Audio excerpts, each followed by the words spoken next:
Hi everyone. So today we're going to work on two new sets of identities. One is called the double angle. And guess if it's not double, it's going to be half, right? So let's go ahead and just jump into it. Our first identity is going to be sine. Let's say sine of 2x is equal to, so how do we double an angle? We're going to use this formula here. It's made up of the single angles of 2 sine of x cosine of x. Of course, we can use x and we can call that theta instead, but it's whatever angle you want to work with. So to get a double angle, this is made up of two single angles. Now let's come up with an easy version of this. If I give you an example of, if I know what the sine and cosine of 45 degrees, let me draw this out for you. A 45-degree angle would be a 1 square root of 2. Okay, and what would the cosine be of that? Now, if we want to double this, we could make a cosine, or sine, in this case, sorry, sine of 2 times 45, right? Because 2 times 45 is sine of 90. So I want to prove to you that this is going to work for us. And what does sine of 90 look like? Well, let's take a look at a 90-degree triangle. This is what I call a 0, 1, 1 triangle, and the sine of that would be opposite over hypotenuse, which would be 1 over 1. So let's see if we can get this answer 1 over 1 of 1 using this rule that we just wrote. So to come up with this rule, the sine of 90, or the sine of 2 times 45, well, let's go back and use a 45-degree angle triangle. 2 sine of 45 and the cosine of 45. Let's see if that's going to give us the answer we were hoping for. Looking back here, the triangle for sine would be opposite over hypotenuse. Let's use 2 times 1 over square root of 2. And the cosine would be also adjacent, which is 1, hypotenuse is square root of 2, right? And square root of 2 times square root of 2 is just 2. So it's 2 over 2, which is 1, which is exactly what we were hoping for. Okay. So this is great.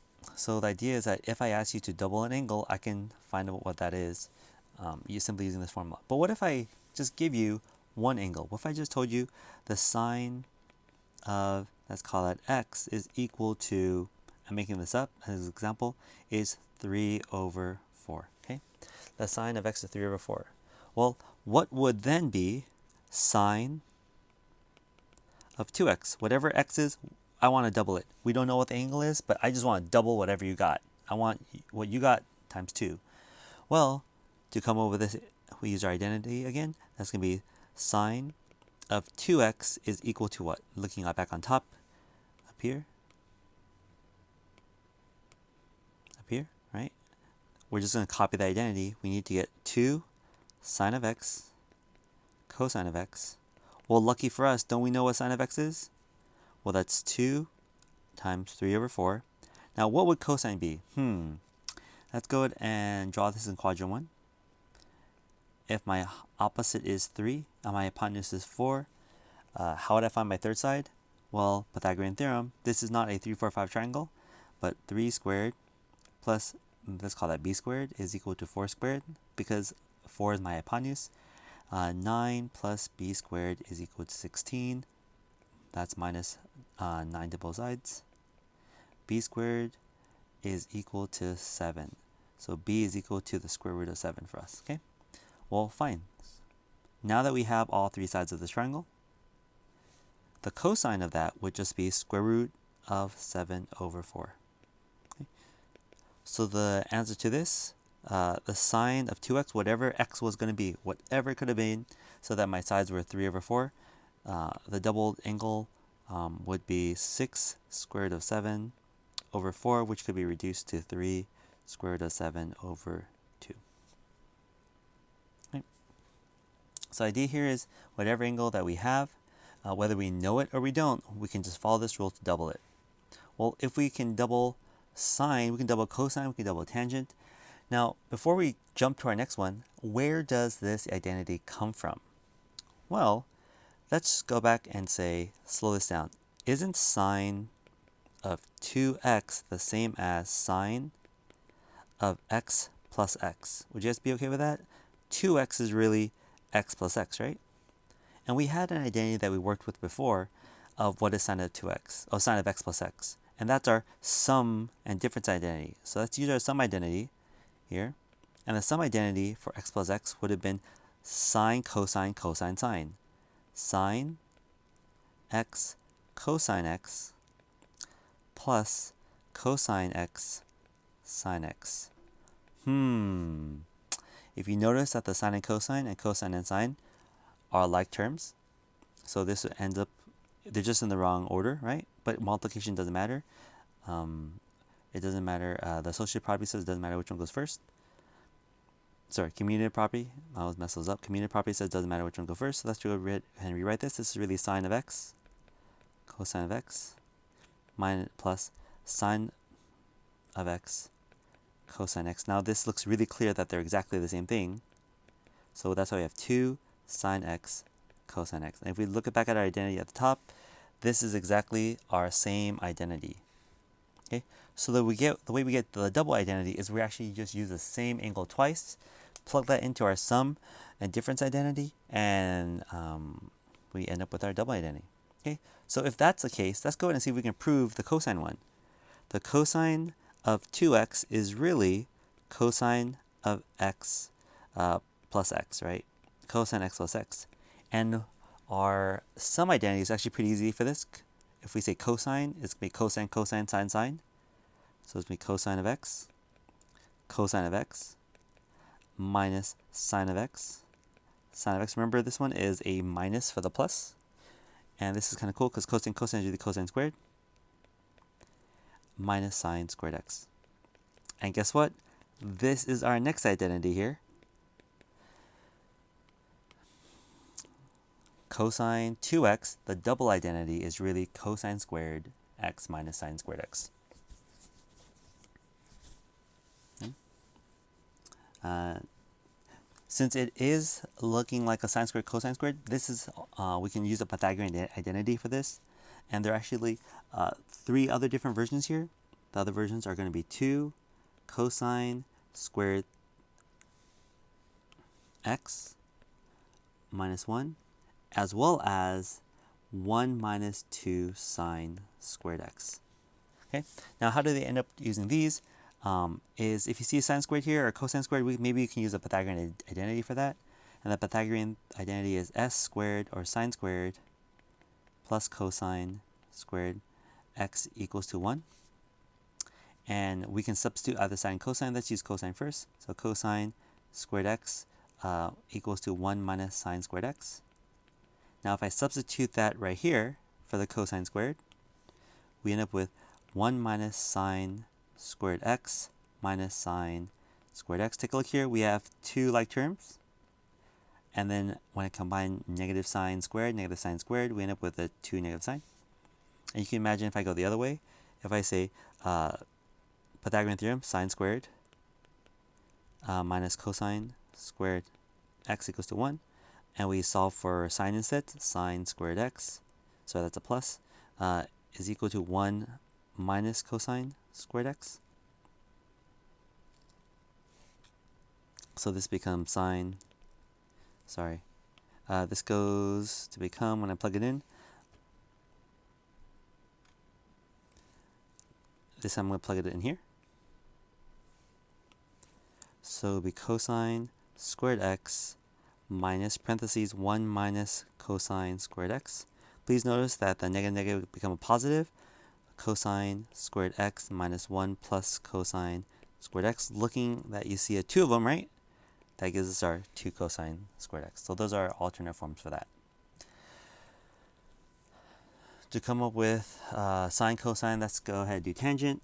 If you remember the tangent rule, the tangent goes tangent of 2x is just like tangent of x plus x. Looking back at our sum and difference identity, if I'm adding, it goes ahead and stays adding, so it'll be tangent x plus tangent x over 1 minus tangent x tangent x. Okay, so tan at the bottom. So we see the top is actually 2, because tangent plus tangent is 2 tangent. And the bottom is going to be 1 minus tangent squared x. And this is another identity for us, this time for tangent. Okay, so these are double angle identities. If you're given any angle to start, we can double that angle to come up with a brand new angle, knowing the sides we already have. Okay, so our next example here would be a half angle identity. So let's go ahead and write that. This is a half angle.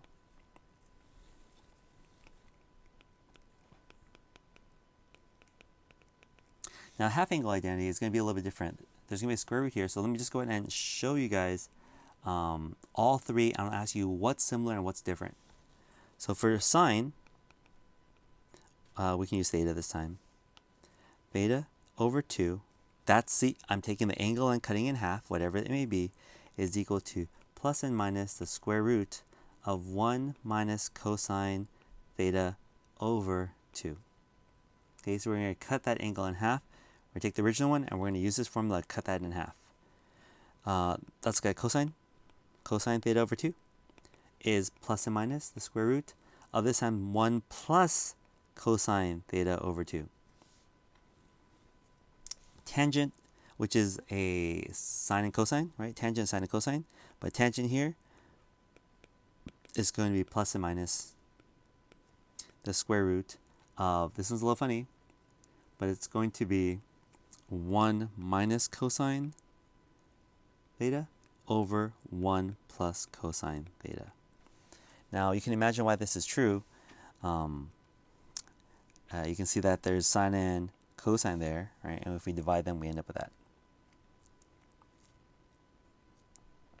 Okay. So let's go ahead, actually, since we have a little bit of time, let's do this quickly.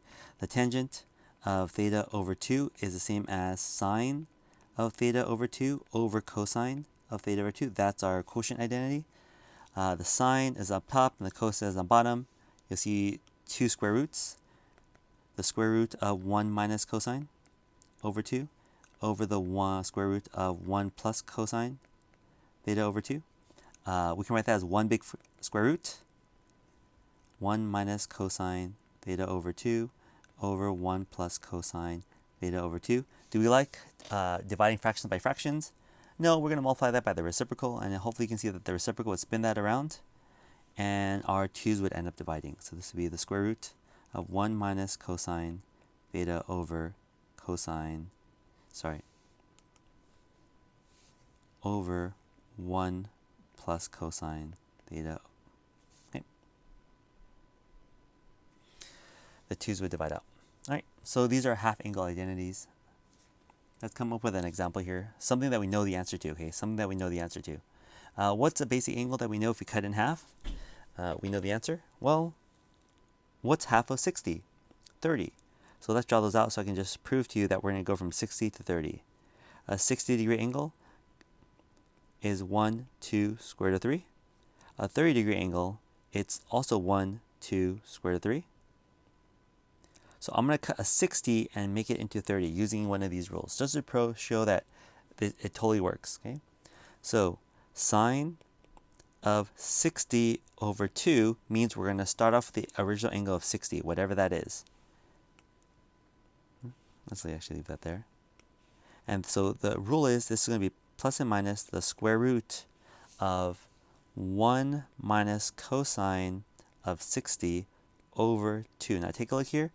The theta they want us to plug in is my original angle. Remember, I don't know what the half angle is. All I know is what the original angle is, and we want to use this formula to cut it in half. Now, what is the cosine of 60? Well, looking at the triangle on my left, I see it's 1 over 2. So let's rewrite that as plus and minus the square root of 1 minus 1 over 2, all over 2. Great. We have to combine the 1 and the 1/2. Or you can multiply by the 2 if you want. We can try that also. But let's just write this in one big fraction. This will be square root of, this is 2 over 2. 2 minus 1/2. 2 over 2 minus 1/2 is 1 over 2, all over 2. We're going to multiply that by the reciprocal.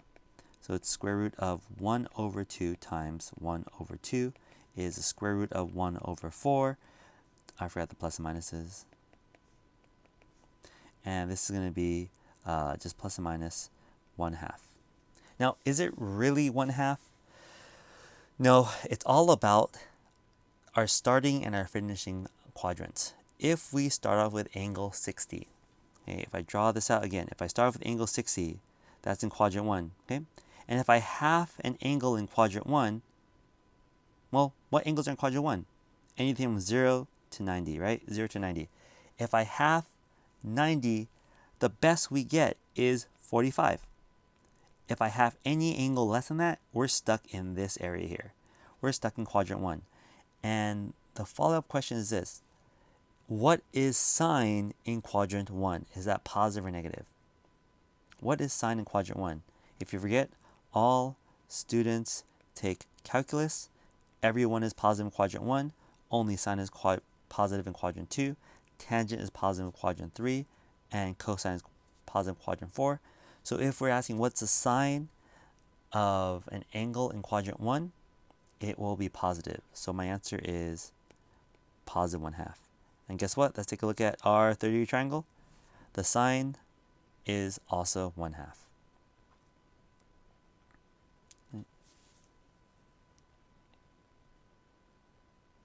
So does this work with any angle? Well, okay, so let's try an angle that it would be hard for us to get.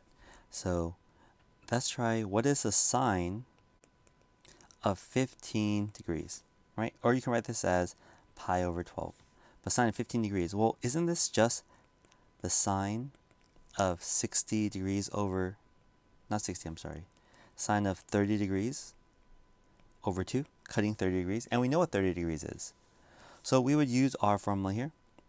We would say plus and minus the square root of 1 minus the cosine of 60. Now, what is the cosine of, I keep saying cosine, cosine of 30.